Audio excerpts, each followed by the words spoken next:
Open this up. I want to begin my first question tonight with the NCP's Faizan Mirza. Sir, you belong to the Sharad Pawar faction. Thank you for being on this show. And I want to ask you, when the facts prove beyond doubt that the Jews or Israelis have a historical claim to Palestine, why is Sharad Pawar's NCP painting Israel as an occupying power with no legitimate locus standi in this area? First of all, any of us don't have any locus standi to discuss in this topic. So let's not discuss about locus standi right now.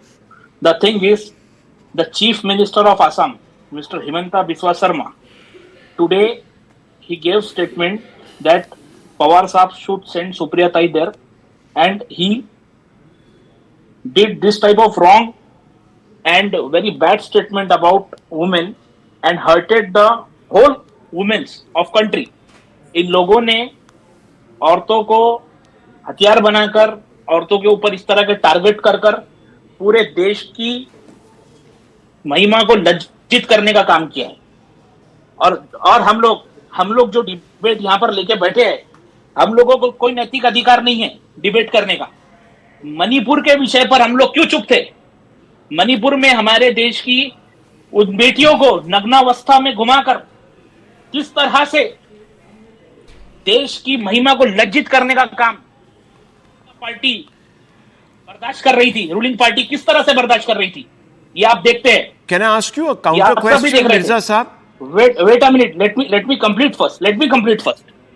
मैं BJP के बारे में बोलता हूं तो आपको क्यों बुरा लग रहा है क्या पता, लेकिन पहले मुझे बोलने तो दीजिए, खत्म तो कर दीजिए साहब।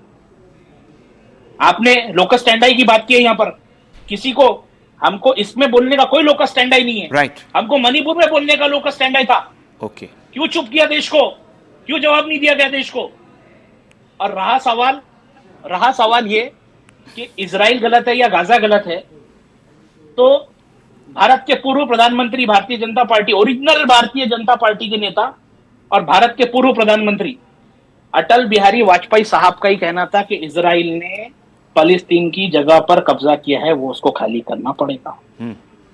तो हिमंता बिस्वा शर्मा जी अपने नेता को ही और बीजेपी अपने नेता को, देश के पूर्व प्रधानमंत्री को गलत बताना चाहती है। Okay, one small request. दूसरी बात, मिर्जा साहब, please speak in English because we have guests from other parts of the world who may not be able to follow what you're saying. And since you're a good speaker of the language, I would request you, sir, to put your points forward in the spirit of inclusivity.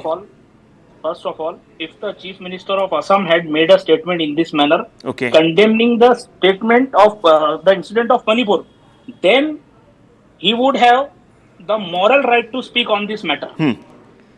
He is not having any moral right to speak on this matter. Right. And the second thing is that the original BJP leader and former Prime Minister of the country, Atal Bihari Vajpayee ji, had clearly said in the past that it is wrong for Israel to occupy the land of Hamas, and Israel will have to vacate that land in future.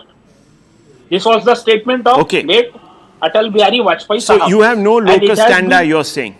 Third thing, Third thing, it has been the policy of BJP to insult women in every aspect. Okay. Women were insulted in Manipur too, due to which our country was left in shame all over the world. Okay. Where was the morality of Modi ji and BJP at that time? Okay. So, Mr. Mirza, this is my question. You have brought in three things which are completely unrelated to this entire debate. But fair enough. It is related. One second. Because you told, why are you talking over me? You told about locus standi. Because your leader, sir. You told that my leader is not having any locus standi. Okay, we are not having. Anyone of this country does not have locus standi to speak on that. First of all, Mr. Mirza, please correct yourself. I never asked. Excuse me, let me just finish. I never said that your leader doesn't have locus standi. I asked you to explain why you think Israel did not have a locus standi. I think you confuse the issue conveniently to suit where you want to take this debate. Now, viewers, you have just heard Mr.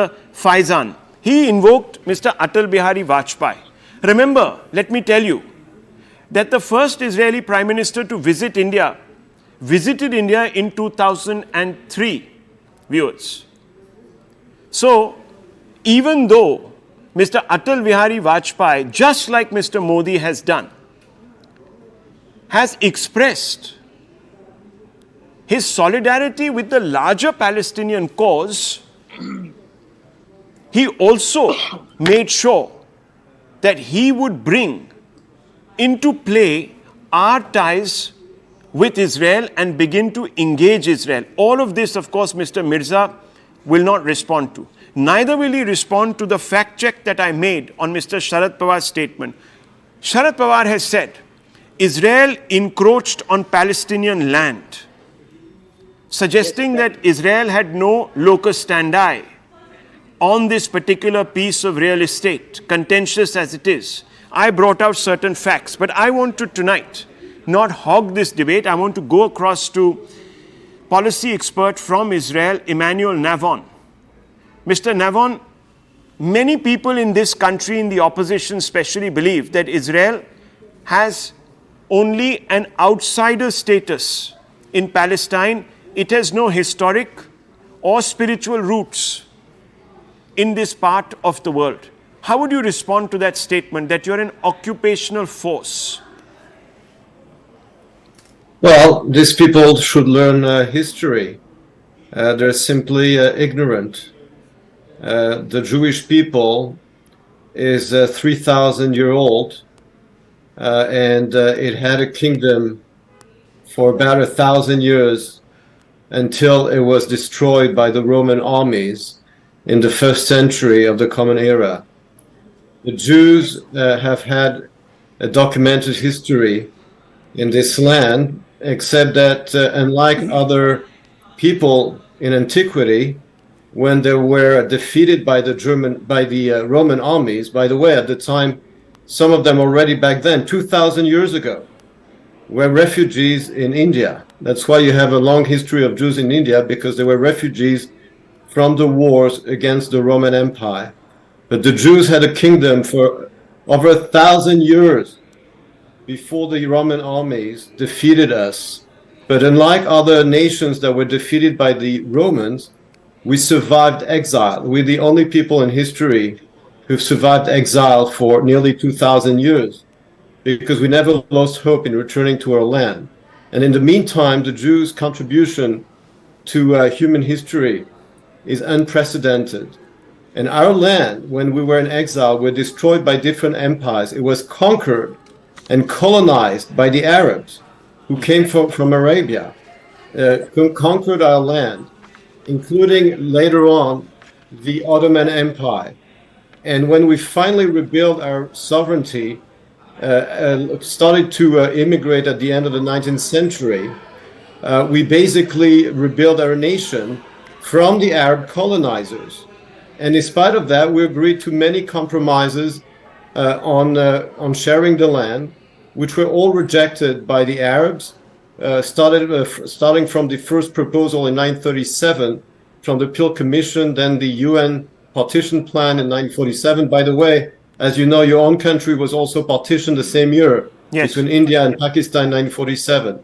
But the Arabs have rejected all compromise. So even though the Jews are actually the ones whose, Judea comes from the word Jew, right? And this land has been Jewish for 3,000 years. In spite of that, we're always ready for peace and for a compromise.